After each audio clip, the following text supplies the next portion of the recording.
అందరికీ నమస్కారం.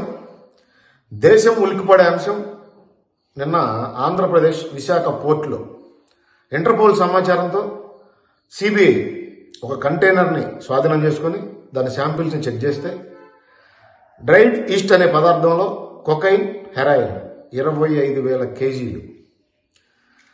అది ఏ అడ్రస్తో విశాఖ పోర్టుకి డంప్ అయిందంటే సంధ్యా ఆక్వా ప్రైవేట్ లిమిటెడ్.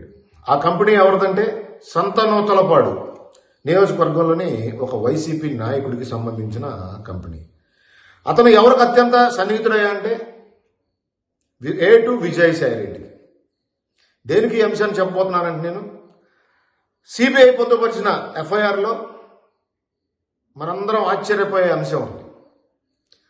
సిబిఐ అధికారులు ఆ కంటైనర్ని స్వాధీనం చేసుకుని చెక్ చేస్తున్న క్రమంలో ఆంధ్రప్రదేశ్కు సంబంధించిన కొంతమంది ఉన్నతాధికారులు సిబిఐ అధికారులకి విధులకు ఆటంకం కలిగించేలాగా హడావిడి చేసి అక్కడ అది లేట్ అయ్యేలాగా, డిలే అయ్యేలాగా వీళ్ళ ప్రవర్తన. ఏమవసరం? ఆంధ్రప్రదేశ్కు సంబంధించిన అధికారులు అక్కడికి వెళ్ళి ఇట్లాంటి కార్యక్రమాలకు అడ్డుపడాల్సిన అవసరం దేనికి వచ్చింది అంటే ఈ డ్రగ్ మాఫియాకి నాయకుడు, విధ్వంసకారుడు, దుర్మార్గుడు, పనికి మాలిన సైకో జగన్ రెడ్డి.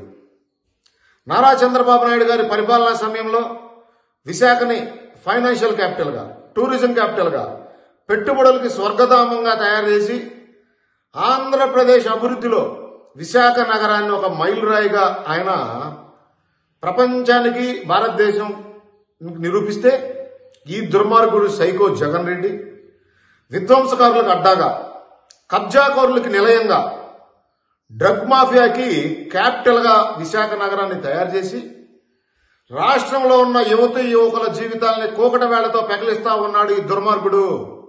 ఇప్పటికైనా రాష్ట్ర ప్రజలు ఆలోచించండి.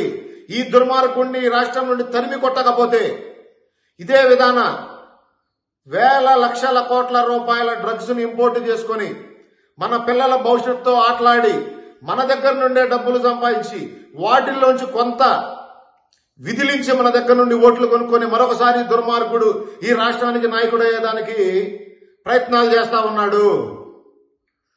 ఈ దుర్మార్గుడు అధికారంలోకి వచ్చిన తర్వాత రాష్ట్రం నుండి గంజాయి ఎక్స్పోర్ట్స్ నెంబర్ 1 ఏపీ.